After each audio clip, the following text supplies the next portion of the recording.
Ladies and gentlemen, it is with sadness and heartache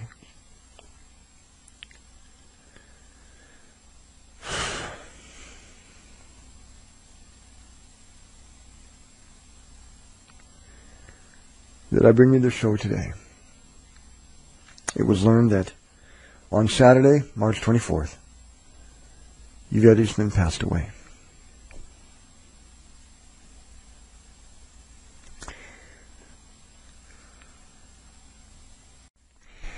Yvette and I go back many, many years. We go back more than 25 years when she had her office in Coquitlam in a little rundown house where we replaced the windows, we put bigger windows in, and fixed up the kitchen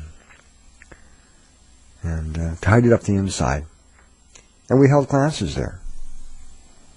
And I was one of her students.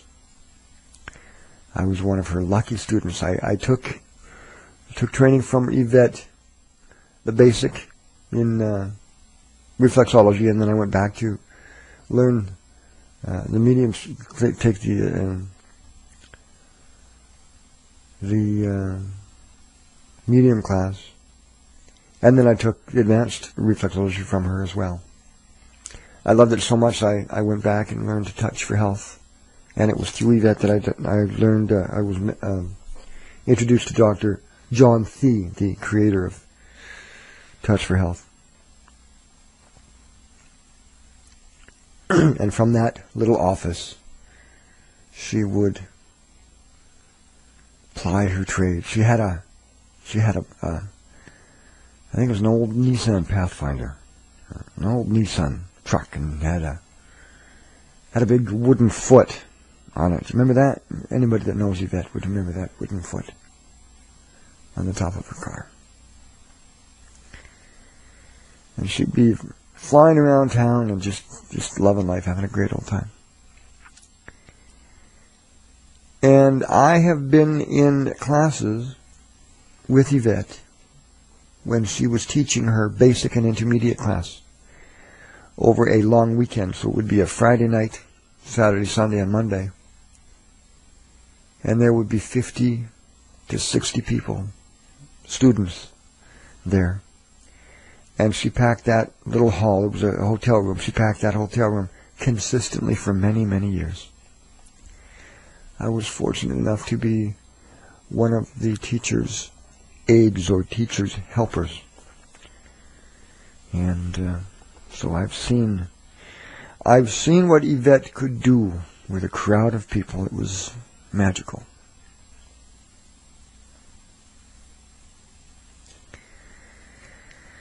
So, about a year ago, Yvette and I decided to do something different. I love marketing, and I saw what she was doing, and she was interested in taking her business and putting it online, putting it on the web. So I said to Yvette, why don't we do a series of interviews? You've got so much knowledge and so much to offer. We really need to get on the bus and get these interviews done.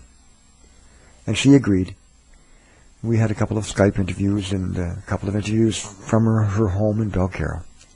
And then some more interviews at where she lived until her death. And it was just marvelous. When you watch Yvette being interviewed, you saw just someone that had such an incredible thirst for what she loved to do. And Yvette and I, every time we got together for visits, we would just have the best time. We never had a bad visit.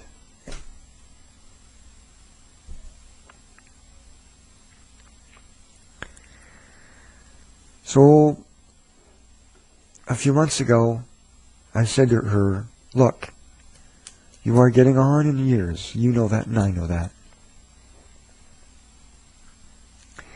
Why don't we start doing a series of interviews, and we'll put them in what we really wanted to do is we wanted to create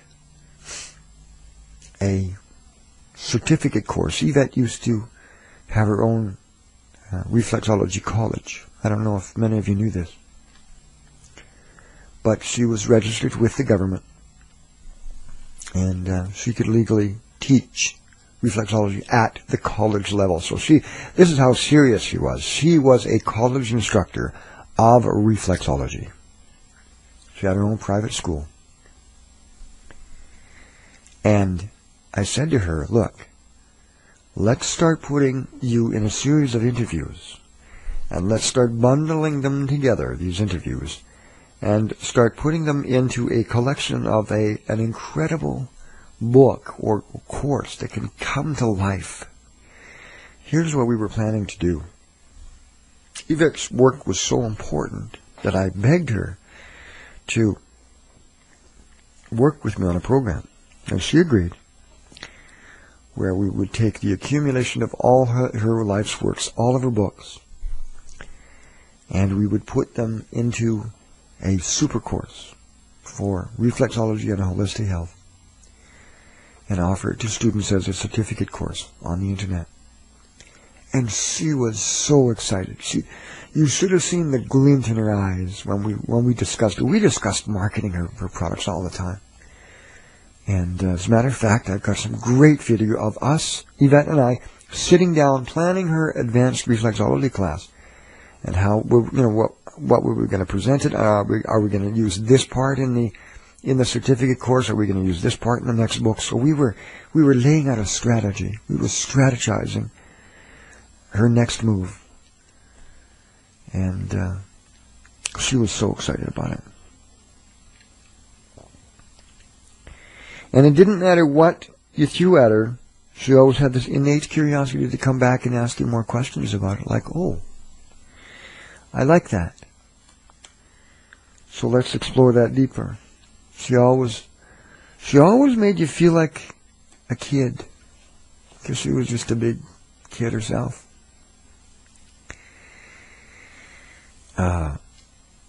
We had some great laughs. I've got her on tape, having a great time. And the times that I interviewed Yvette were some of the best interviews I've ever done.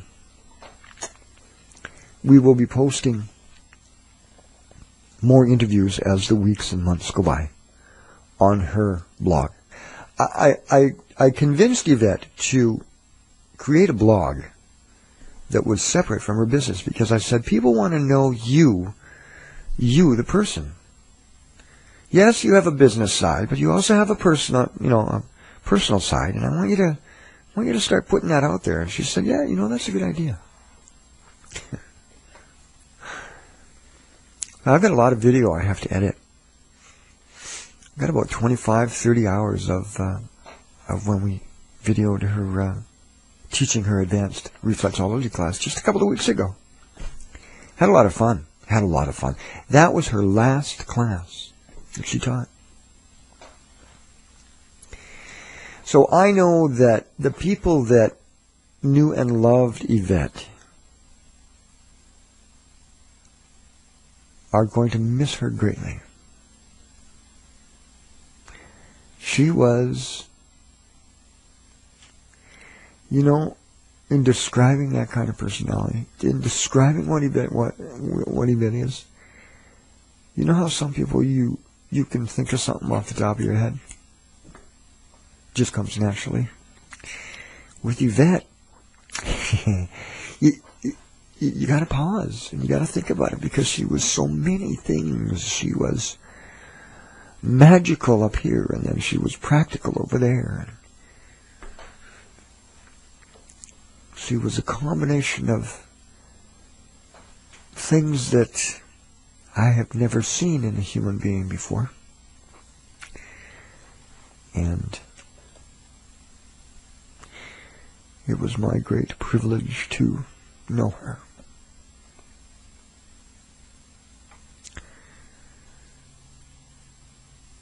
Thank you.